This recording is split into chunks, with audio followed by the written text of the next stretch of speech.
안녕하세요. I'm Jenifer Jung Kim. 안녕하세요. I'm J. Harris Johnson. I have a PhD in Korean history and I teach courses on Korean history and popular culture at UCLA. I earned my bachelor's degree in Korean studies at UCLA and my master's degree in sociology from the University of Hawaii at Manoa. And I'm currently pursuing a PhD at the University of Southern California, where I look at social media in Korea and Taiwan.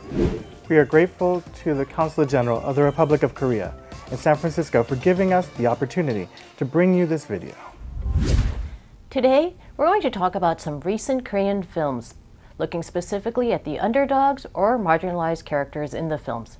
We hope this gives you a new perspective on these films and you'll go watch or rewatch these films. Before we begin, we should qualify that neither of us is in film studies, so we look more at the societal context of the films.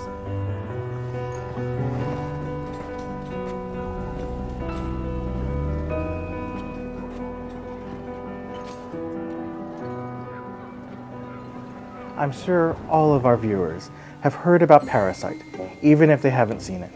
Parasite, 기생충, directed by Bong Joon-ho, premiered in 2019. The film, which has been described as a suspenseful, dark comedy, drew audiences with its social commentary about the haves and have-nots that cross societal boundaries. It's no wonder that people around the world loved it so much. With a budget of only $11 million, very modest by US standards, Parasite grossed more than $254 million worldwide, including more than $53 million in the US alone. Parasite won the Palme d'Or at Cannes, 3 Golden Globes for Best Director, Best Screenplay, and Best Foreign Film, 4 Oscars for Best Picture, Best Director, Best Original Screenplay, and Best International Film. The film focuses on two families, the rich Park family and the poor Kim family. One by one, the Kims resort to lies and fraud to get jobs with the Park family. Choi Woo-sik plays Kevin, who pretends to be a Yonsei University student to get a job as an English tutor for Park Da-hye, portrayed by Chung Ji-so. Then he helps his sister get a job as Jessica, a Korean American from Chicago, to be an art therapy teacher for Park Da-sung, played by Chung Yeon-jun. Jessica then helps her dad, Kim Gi-taek, portrayed by Song Kang-ho, to get a job on the premise that he was the longtime chauffeur of her uncle. He in turn introduces the Parks to a fictitious exclusive agency that finds good help for the super elite, and they end up hiring Chung-suk, played by Jang Hae-jin. The Kims live in a semi-basement apartment that barely seems habitable. We see how their neighborhood is flooded during the summer rain season. In fact, director Bong Joon-ho says that they built the set inside of a giant pool so that they could flood it for the storm scene. By contrast, the Park family is far uphill, and all the rain merely flows downhill to the poor neighborhood. The day after the torrential downpour, the Parks organize a party in their backyard, which apparently isn't even muddy after the rains, while the Kims had to flee their flooded home and spend the night in a shelter.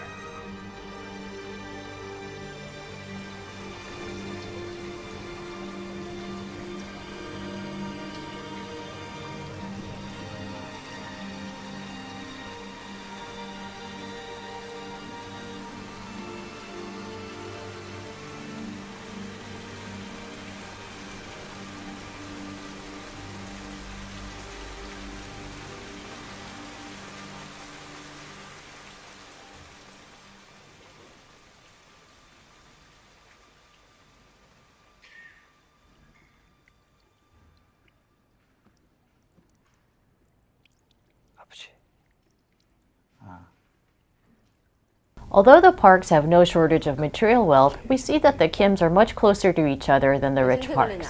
For example, here's a scene of the Kims eating together, whereas we don't see the Parks enjoying an intimate meal together.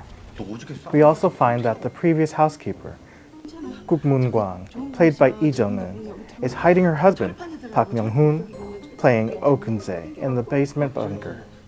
The two families are similar in that they both live in basements and had failed Taiwanese castella shops. Middle-class people may try to scrape together enough money to open whatever is the latest trendy restaurant. Taiwanese castella, fried chicken, boba, but they often fail due to oversaturation of the market and inexperience of the owners. It's interesting that although the two poor families may fight tooth and nail, there is still a sense of camaraderie between them. 다 좋은 척을 하다가 내 말이 어제는 다 다들 너무 흥분을 해가지고. 그러니까. 아니 근데 아빠는 뭐 계획 없죠? 그래. 그렇지 뭐. 그래 다음번에 꼭 와. Highlighting how the Kims are physically different, the parks repeatedly mention the peculiar smell of the Kims, the smell of poverty, although they never label it as such. When the Kims figure out that the family smells the same, they try to disguise their smells. Director Bong Joon-ho said in an interview, quote, "Smell really reflects your life. It shows if you're struggling, what kind of work you do," end quote. I think one of the reasons for this film's success and resonance with audiences is that we keep rooting for the Kim family. They're flawed, yes, but we still accept them for their flaws, as we do with family. 어디야? 그냥 나 좀 믿었으면 안 돼? Next, we turn our gaze towards Tune In for Love, 유열의 음악 앨범.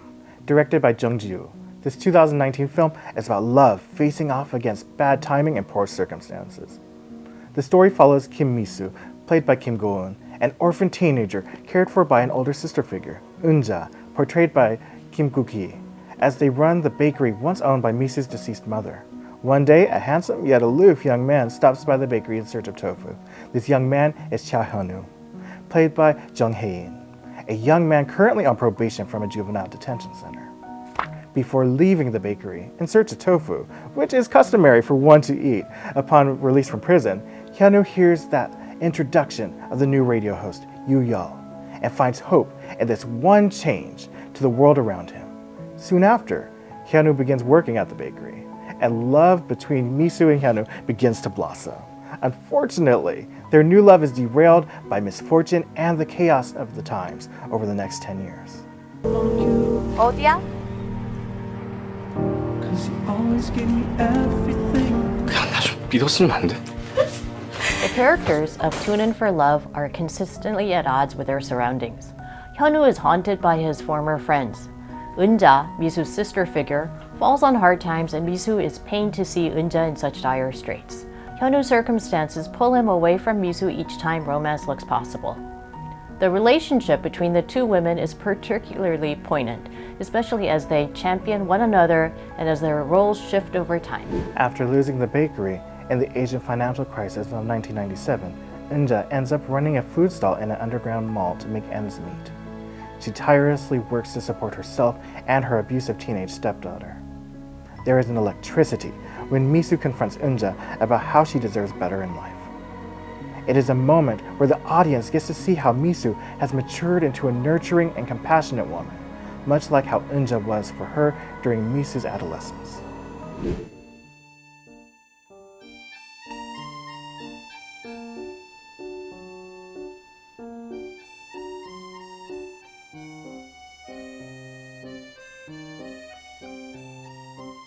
Next, let's look at The Bacchus Lady, 죽여주는 여자, directed by Lee Jae-yong in 2016. This is a movie about So-young, played by Yoon Je-Kyoon, an elderly prostitute who sells sex to elderly men. Income disparity in Korea is vast, as we saw with Parasite, but it's even more so among the elderly. In one scene, we see So-young see an elderly person who spends their time collecting recyclables, and she thinks that she can't do that.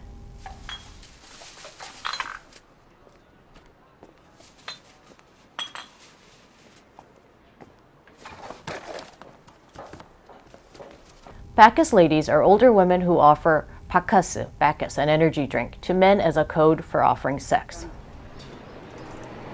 연애하실래요? 연애요? 연애 좋죠. 한 번 딸까요? 잘해드릴게.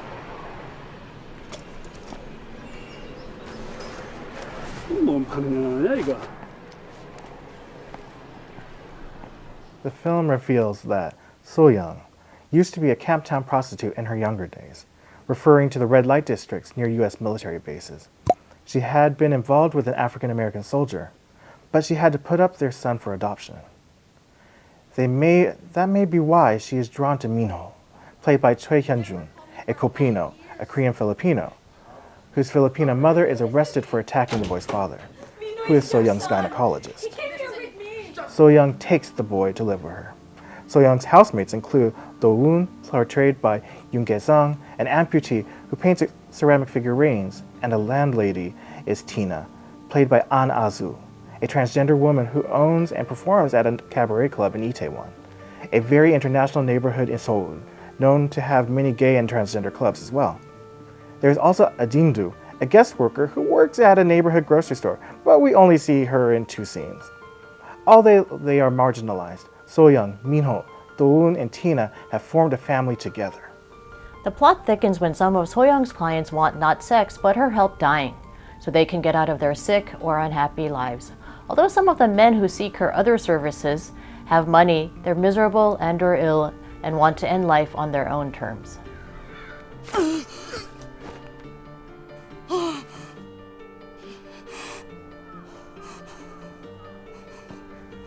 Lee Jae-young, the director, said in a post-screening Q&A that it was his intent to portray different types of marginalized characters. The film shows us the challenges that the elderly, ill, disabled, foreign, and transgender face in South Korea.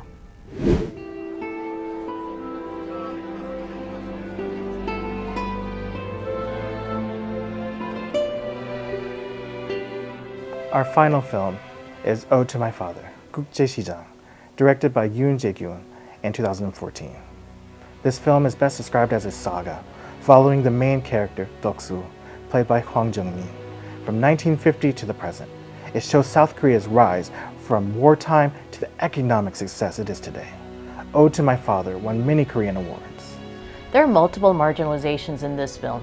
In the Hungnam evacuation of December 1950 during the Korean War, some 100,000 civilians were evacuated from north to south. The film shows the merchant marine ship SS Meredith Victory taking North Korean civilians to Busan, where the war refugees find themselves unwelcome by locals. 남이 어디고? 있다, 북쪽에. 북쪽? 네 빨갱이가. 어째 북에서 왔다고 다 빨개요. When Deok-soo gives up his dreams of becoming a ship captain, perhaps from his memory of his one sea voyage, and goes to Germany to earn money as a coal miner, despite having no experience. We see how Korean workers, miners, and nurses such as Young-ja, played by Kim Yoo-jin, were marginalized and took on difficult, dangerous, and dirty work, known as the 3Ds.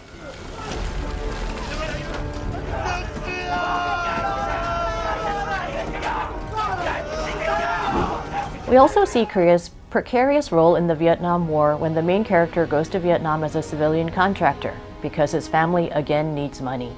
Many South Koreans went to Vietnam as soldiers and as contractors for the US military during the war. Here we see an explosion that nearly kills Deok-soo.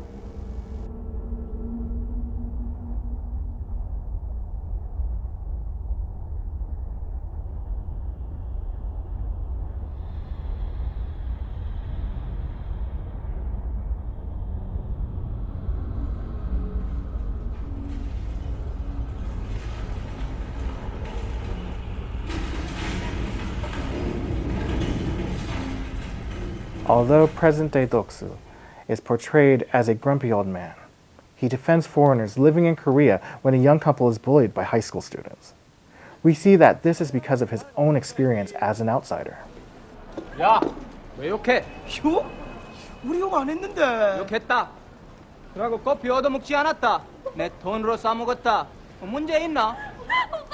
이 새끼들아, 남에서 커피를 마시건 숭늉을 마시건 이거 와 지랄이고. 아따 할배요. 지금 자들이 커피 먹을 짬밥입니까? 에? 지지리도 못 살아갖고 남의 나라 일하러 온 주제에 와! 남의 나라에 일하러 오면 커피도 못 써먹나? Deok-soo may be a fictional character, but many viewers, especially those who fled North Korea or others who lived through those pivotal decades, found the film to be a realistic portrayal of their experiences. But you don't have to be Korean to be moved by the many emotional scenes, especially the family reunion scene. Some viewers said Ode to My Father was the Korean Forrest Gump, because Deok-soo finds himself in so many key moments of history. And there are many cameos of famous people, such as Hyundai founder Jung Ju-yong, designer Andre Kim, and singer Nam Jin. This film really is about championing for the underdogs. And as curmudgeonly as Deok-soo is, we want him to be happy because he made so many sacrifices for his family's sake. 막수이도 자작고 이만하면 내 잘 살았지.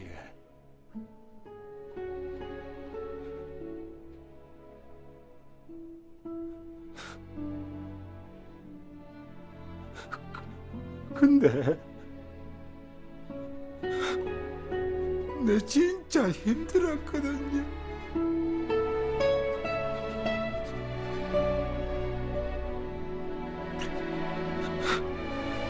We hope you enjoyed hearing our take on these films. If you haven't watched them, we hope you will watch them and pay attention to the marginalized characters. If you have already seen them, we hope you'll watch them again. 감사합니다.